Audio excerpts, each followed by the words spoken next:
It's midnight, and while most of the world is sound asleep, the tech world is absolutely electric. You can feel it.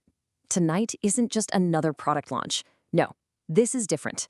Tonight feels like a fundamental rewrite of what's possible. Right now, as we speak, events are unfolding that are completely redrawing the map of our digital future. So welcome.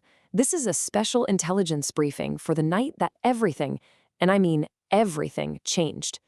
All right, here's what's on the docket tonight. We're tracking 5 massive developments. First up, the giants awaken.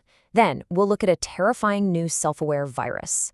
After that, hardware that's pushing beyond all limits. We'll dive into the ghosts in the code. And finally, we'll try to make sense of it all with the verdict on tomorrow. Okay, let's get right into it. Our first story is an absolute earthquake. For years, companies like OpenAI have kept their most powerful AI models locked away behind corporate firewalls. Well, Meta just took a sledgehammer to that wall. They're calling it Llama-4 Titan. And listen, this isn't just some incremental update. This is a revolution. They've released it open source, for free, to the entire world. The scale here it's almost impossible to comprehend. We are talking about 10.2 trillion parameters. You can think of those as the synapses in the AI's brain. The models that we thought were gigantic just yesterday, they look like toys next to this thing. It is, by an absolutely enormous margin, the largest open-source AI ever built. And get this, it has a 5 million token context window. So what does that actually mean for you and me? It means this AI can hold over 10,000 pages of text in its short-term memory at one time.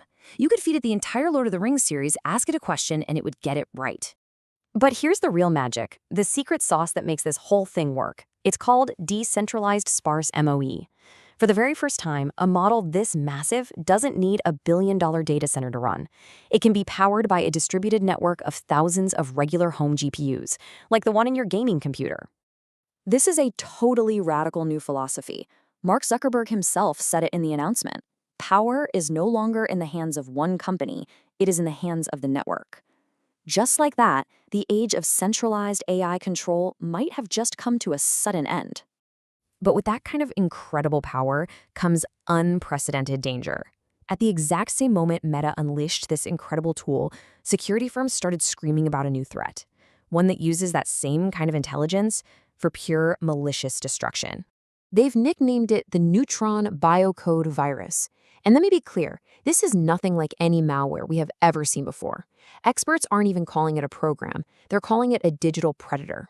What makes it so terrifying is how it thinks. First, it gets in and it identifies the system, it learns its defenses. The moment it hits a firewall, its polymorphic engine kicks in. And here is the truly scary part. It uses something called just-in-time LLM coding to write a brand new, never-before-seen piece of code to bypass that exact firewall. It doesn't look for an open door, it forges a brand new key for that specific lock on the fly. The official recommendation from cyber defense agencies is blunt, and it's chilling. Isolate critical networks. Pull the plug. This is what's known as an air-gapped level threat. That means the only way to guarantee you're safe is to physically disconnect your most important systems from the internet. Now, this crazy software arms race needs some serious hardware to run on. And tonight, thanks to a leak, we just got a glimpse of the next generation of raw power. And folks, it is an absolute monster. An NVIDIA exec apparently posted this benchmark of the new RTX 6090 Supernova and then deleted it, but not before it was screenshotted.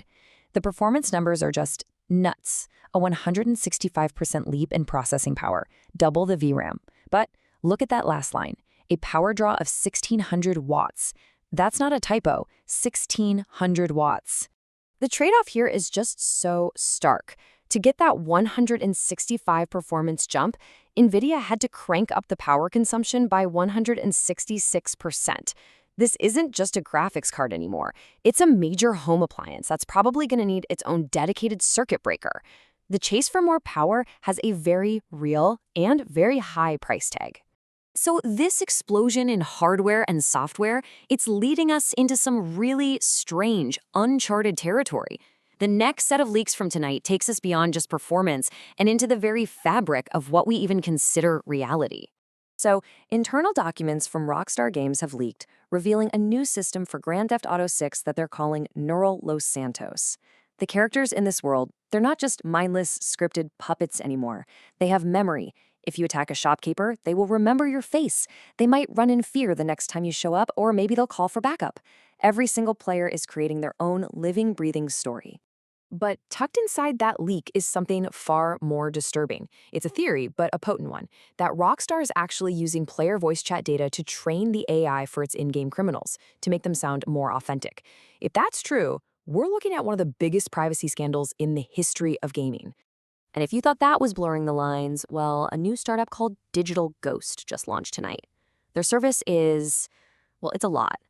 They take a person's entire digital history, emails, social media posts, videos, everything, and use it to create a thinking, speaking AI replica of them after they've died. The goal is to let family members have video calls with their lost loved ones. As the AI philosopher Dr. Erickson put it at a conference just hours ago, we are giving companies the power to turn the human soul into a commercial product. It's a service that offers undeniable comfort, but it comes at a profound, and I mean profound, ethical cost. So, let's just take a breath. Where does all of this leave us? We have a decentralized AI that's almost godlike, a self-aware digital plague, hardware that's hungry for impossible amounts of power, and technology that can literally commercialize the human soul. And all of it happened in a single night. So the verdict is in. First, the border between what we thought was possible and impossible, it's gone. Second, AI power has been ripped from the hands of just a few corporations and given to everyone. Third, traditional cybersecurity, it's dead. It's obsolete. And finally, the new battle isn't about who has the fastest hardware anymore. It's about who has the moral authority to control this technology. Tonight, April 26th, truly changed everything. The tools we've just been given, they can build a utopia or a dystopia with equal ease. So the ultimate question we're all left with tonight is this. Technology is giving us godlike power. Are we ready to be judged for how we use it?